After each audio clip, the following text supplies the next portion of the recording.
선한 사람은 선한 사람을 좋아하고 선하지 못한 사람은 선하지 못한 사람을 좋아합니다. 사람들은 자기 부류의 사람들과 어울리기를 좋아하고 자기 부류가 아니면 패척합니다. 여기에는 옳고 그름의 이성적 판단이 작용하지 않으며 오직 감성적인 판단만 있습니다. 선한 사람은 선하지 못한 사람이 불편하여 어울릴 수가 없고 선하지 못한 사람은 선한 사람이 불편하여 재미가 없고 어울릴 수가 없습니다.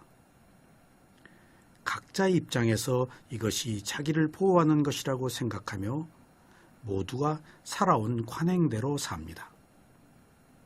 그러나 선하지 못한 사람이 선한 사람과 어울리려고 시도한 것이 바로 수행입니다.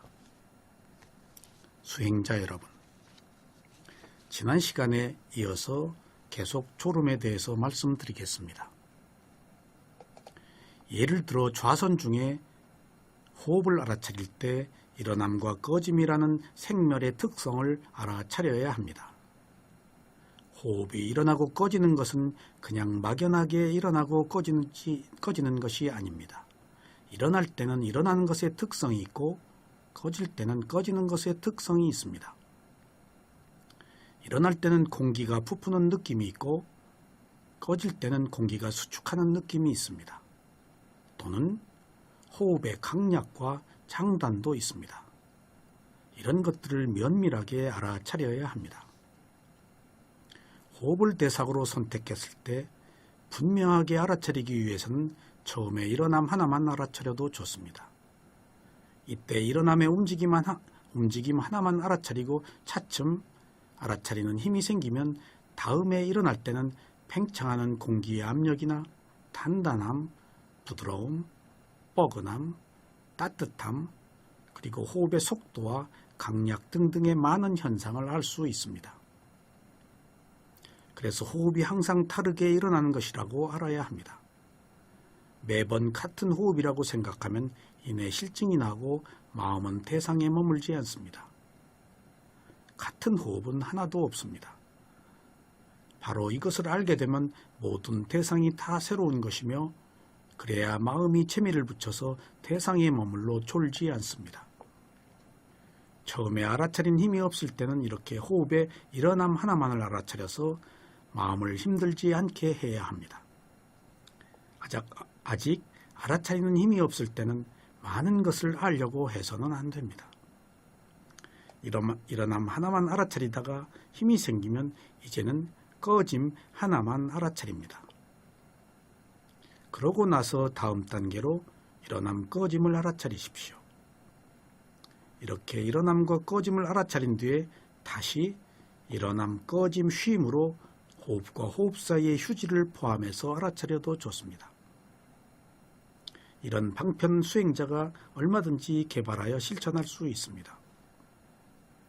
많은 사람들이 일어남 꺼짐을 대상으로 알아차리다가 쉼에 와서는 움직임이 없기 때문에 그만 마음을 놓아버리게 됩니다. 바로 이때 망상이나 혼침에 빠집니다. 마음은 워낙 빠르기 때문에 조그만 틈에서도 못 견디고 달아납니다. 원래 마음이란 이런 것이므로 이런 마음을 어떻게 하려고 할 것이 아니고 이런 마음의 특성을 살펴서 마음의 특성에 맞게 대응해 주어야 합니다. 마음은 자기 것이 아니기 때문에 절대 자기 힘으로 되지 않습니다. 그래서 이쪽에서 조건을 만들어서 마음을 편하게 이끌어야 합니다. 이것이 바로 수행의 방편입니다. 사실은 마음을 이렇게 길들이는 일이 수행의 1차적 목표이기도 합니다. 위파사나 수행에서 마음을 길들이는 방법은 알아차림인데 바로 이 알아차림은 치우침이 없이 공평한 것이며 무저항이며 각성된 것입니다. 이처럼 처음에는 대상에 대한 정확한 겨냥이 있어야 하고 다음으로 대상에 대한 지속적인 추시가 있어야 합니다. 이것이 위파사나 수행을 할 때 가장 기본이 되는 요소입니다. 수행을 하려면 이러한 기본적인 요소를 충실히 해야 합니다. 그냥 막연하게 수행을 해서는 발전하기가 어렵습니다. 수행을 잘못하면 장애가 생겨서 수행을 계속할 수가 없습니다. 수행자 여러분. 그래서 우리는 단 한순간이라도, 단 한 번이라도 정확하게 대상을 겨냥하고 두 순간이라도 정확하게 그 대상을 지속해야 합니다. 수행은 거의가 장애이고 잘 되는 것은 잠시입니다. 항상 장애 속에서 수행을 하는 것이며 장애 속에서 수행이 성장합니다. 그러므로 잘 되기를 바라지 말고 무엇이나 현재 일어난 것을 그대로 알아차리는 것이 필요합니다. 수행자는 언제나 무엇을 하려고 해서는 안 됩니다. 다만 하고 있는 것을 아는 것으로 충분합니다. 수행을 잘 하려고 하는 것도 여기에 포함됩니다. 수행을 잘 하려고 하면 욕망으로 하기 마련입니다. 그래서 어떤 대상이나 있는 그대로 알아차려야 할 필요가 있습니다. 대상에 빠지지 않고 대상의 성품을 알아차리는 것을 관한다고 합니다. 이때 대상을 알아차림과 동시에 대상을 아는 마음이 대상에 휩쓸려서는 안 됩니다. 아는 마음은 어떤 대상이 나타나더라도 초연하게 유지되어야 합니다. 이것이 알아차림이고 이것이 중도입니다. 수행자 여러분, 잠은 누구나 자는 것입니다. 그래서 이것은 허물이 아닙니다. 다만 잠이 올 때 잠이 오는 것을 알아차리지 못하는 것이 허물입니다. 알아차렸는데도 잠이 오는 것은 불가피한 일입니다. 잠은 부처님 시대부터 지금까지 어떤 수행자에게나 지난한 과제입니다. 그래서 잠은 항상 함께 가는 대상이고 그리고 알아차려야 할 대상입니다. 졸음은 모든 수행자에게 항상 중요한 숙제입니다. 부처님의 말씀이나 제자들의 말에서도 수행 중에 졸음에 대한 문제가 끊임없이 제기됩니다. 잠은 우리의 기본적인 욕망이기 때문에 잘수록 더 자고 싶어집니다. 이것이 욕망의 속성입니다. 부처님께서는 하루에 4시간을 주무셨습니다. 사실 집중 수행을 하는 경우에는 마음이 계속해서 깨어있기 때문에 오히려 잠을 잘 수 없는 상태가 오기도 합니다. 수행자가 잠이 부족하다는 생각을 가지고 있으면 스스로 무기력해집니다. 잠이 부족하다고 생각하면 부족해서 나타난 현상이 끊임이 없습니다. 이때는 잠이 부족하다고 생각하는 그 마음을 대상으로 알아차려야 합니다. 그러나 반대로 이 정도의 잠으로도 충분하다고 생각하면 충분해질 수 있습니다. 문제는 정신력과 잠에 대처하는 방법입니다. 수행 중에 졸음이 오는 것은 5가지 장애 중에 3번째인 혼침과 게으름으로 인한 것입니다. 혼침과 게으름은 누구에게나 있는 것입니다. 다만 이것이 있는 것을 알아차리지 못하면 아직 생겨나지 않은 게으름이 더 생겨나도록 초장하게 됩니다. 그리고 알아차리지 못하면 이미 생겨난 게으름을 더 트세게 하는 차양분을 공급하는 것이 됩니다. 그래서 게으름이 게으름을 차양분으로 먹고 더 성장합니다. 그래서 잠이 잠을 더 불러들입니다. 12연기에서 모든 것들의 근본 원인은 가래와 무명이라고 합니다. 가래는 바란 것이고 무명은 어리석음을 말합니다. 이때 어리석음을 또 다른 표현으로 하면 게으름이라고 합니다. 이와 같은 게으름에는 반드시 혼침이 따르기 마련이라서 수행을 할 때 혼침과 게으름을 함께 부르기도 합니다. 불선업 중에서 무지라고 하는 게으름이 가장 큰 원인입니다. 다음 원인은 욕망입니다. 게으름은 이토록 가장 큰 불선업의 마음입니다. 이것을 그냥 단순한 게으름으로 봐서는 안 됩니다. 이것이 불선업이므로 악업으로 봐야 합니다. 게으름에는 선업이 붙을 수가 없습니다. 그리고 악업은 반드시 악업의 과보를 받습니다. 게으른 사람은 게으른 것을 좋아해서 게으르다는 사실을 알아야 합니다. 그러므로 자신이 항상 게으름을 선택하는 것이라는 것을 명확하게 인식해야 합니다. 게으름의 상태는 무지의 상태이기 때문에 지혜가 나지 않아서 자신이 무엇을 해야 할지 모르거나 알려고 하지 않습니다. 그러나 이것은 환경적 요인이 있거나 축적된 성향에 의한 것일 수도 있습니다. 그러므로 여기서 벗어나기가 쉽지 않습니다. 바로 이것이 문제라는 것을 자신이 분명하게 알아야 합니다. 그리고 알았으면 수행을 해야 합니다.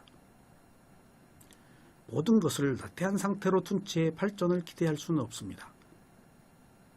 부단한 노력 없이는 게으름에서 벗어나기가 어려운 것입니다. 그래서 수행과 함께 경전을 읽어 삶의 숭고한 뜻을 항상 새겨야 합니다. 게으름에 빠진 것과 피곤해서 휴식을 취하는 것과는 다릅니다. 일상의 잡다한 즐거움을 추구하는 것은 감각적 쾌락을 추구하는 것입니다. 문제는 과연 본인이 깨어나려는 의지가 있는가 없는가 하는 것입니다. 그러면 졸음에 대한 수행 방법은 다음과 같습니다. 첫째, 졸음이 오는 것을 알아차립니다. 둘째, 무기력한 마음을 알아차립니다. 셋째, 나태한 상태의 몸을 알아차립니다. 눈꺼풀이 무겁고 온몸에 힘이 빠지는 것을 알아차립니다. 넷째, 지나치게 졸음이 올 때는 살짝 눈을 뜨고 바닥을 응시합니다. 다섯째, 그래도 졸리면 서서 수행을 하거나 밝은 곳으로 나가서 경행을 합니다. 여섯째, 졸음에서 깨어나면 좋아하는 마음을 알아차립니다. 일곱째, 의식이 맑아지면 가슴이나 배의 호흡이나 느낌을 알아차립니다. 다음은 졸음에 대처하는 방법을 말씀드리겠습니다. 첫째, 과식이 그 원인이라고 알고 음식을 탐심으로 먹지 말고 적은 양을 줄여서 꼭꼭 씹어 먹어야 합니다. 둘째, 좌선 중에 졸릴 때는 자세를 바꿉니다. 지나치게 졸리면 눈을 뜨거나 서서 수행을 하거나 경행을 합니다. 셋째, 밝은 곳에 빛을 알아차립니다. 어두운 곳에 있지 말고 밝은 곳에서 빛을 봅니다.